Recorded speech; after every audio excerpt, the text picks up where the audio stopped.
कुछ लोग कहते हैं कि भाजपा अगर इस बार भी सत्ता में आ जाएगी तो पहाड़ थोड़े टूट जाएगा।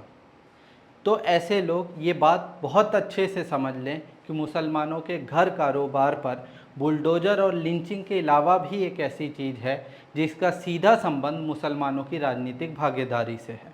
सेकुलर पार्टियां तो हकमारी करने के बावजूद कुछ सीटों पर मुस्लिम नेताओं को उम्मीदवार बना देती है, मगर भाजपा को मुसलमानों के अस्तित्व से ही प्रॉब्लम है।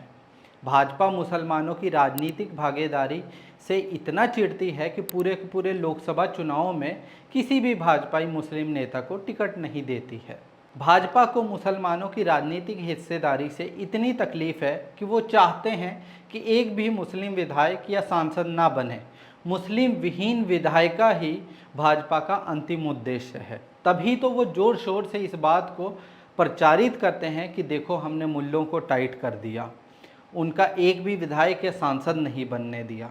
2024 के चुनाव के बाद अगर भाजपा कम ताकत से भी सरकार बनाती है तो यकीन मानिए भाजपा का अगला लक्ष्य 2026 का परिसीमन ही होगा।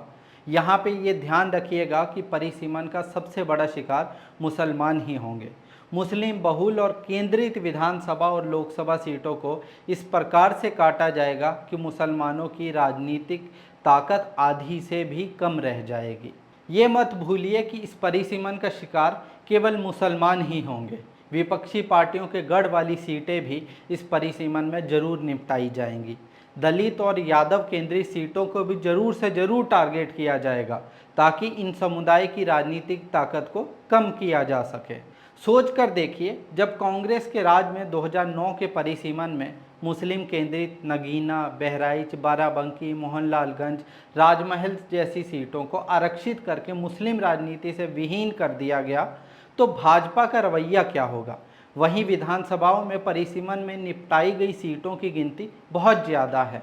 इस पूरे परिसीमन के मुद्दे को और अच्छे से समझने के लिए आप मेरी ये रिपोर्ट पढ़ सकते हैं।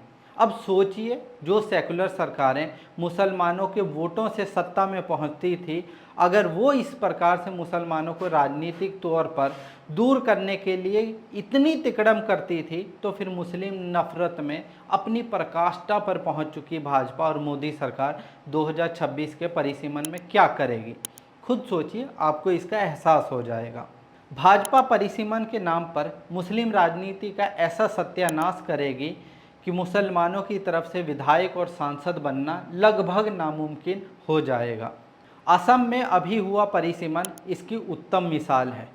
परिसीमन से पहले असम की 35 विधानसभा सीटें ऐसी थी जिसका संबंध सीधे तौर पर मुसलमानों की राजनीति से होता था, या ऐसा समझ लीजिए कि यहाँ से मुस्लिम विधायक ही चुनकर आते थे। मगर परिसीमन के बाद इनकी गिनती 10 से 12 सीटें कम हो चुकी है। इसमें से अधिकतर सीटों को मुस्लिम बहुल होने के बावजूद आरक्षित कर दिया गया है। वहीं लोकसभा में भी असम की 14 सीटों में से 6 सीटों पर मुसलमान मतदाता सीधे तौर पर प्रभावशाली था, मगर परिसीमन के बाद इन पर भी मुस्लिम राजनीति पर ग्रहण लगा दिया गया है। ये सीधे तौर पर भाजपा द्वारा मुसलमानों को राजनीति से दूर करने की साजिश है। एक और मिसाल देता हूँ। तेलंगाना की एक सीट थी जहीराबाद। यहाँ से मोहम्मद फरीदुद्दीन लगातार चुनाव जीतते थे, सरकार में मंत्री भी बनते थे, मगर परिसीमन के बाद उनकी राजनीति खत्म होगी। ऐसे ही महाराष्ट्र में कुर्ला की सीट को भी परिसीमन में मुस्लिम राजनीति विहीन बना दिया गया था।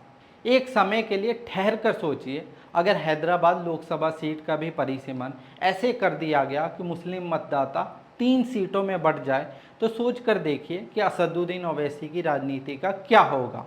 अगर ऐसा ही हाल रामपुर, मुरादाबाद, धुबरी लोकसभा सीट का भी कर दिया जाए, तो मुस्लिम राजनीति बिल्कुल वैसे ही इन सीटों पर भी ख़त्म हो जाएगी जैसे 2009 में बहराइच में हुआ था। सोचिए, जिस बहराइच लोकसभा सीट से 6 बार मुस्लिम सांसद बना हो, वहाँ पर आज के समय में कोई भी मुस्लिम सांसद नहीं बन सकता है। भाजपा का राजनीतिक तौर पर मजबूत होना मुसलमानों समेत पूरे विपक्ष की राजनीति के लिए बेहद खतरनाक है।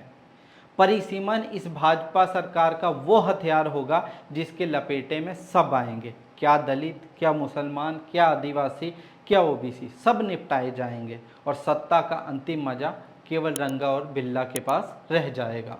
अब आप खुद तय कर लो कि भाजपा का राजनीतिक तौर पर मजबूत होना और दोबारा सत्ता में आना मुसलमानों समेत पूरे विपक्षी राजनीति के लिए श्रद्धांजलि देने के समान है। इस मुद्दे पर आपकी क्या राय है, मेरे साथ ज़रूर साझा करें। धन्यवाद।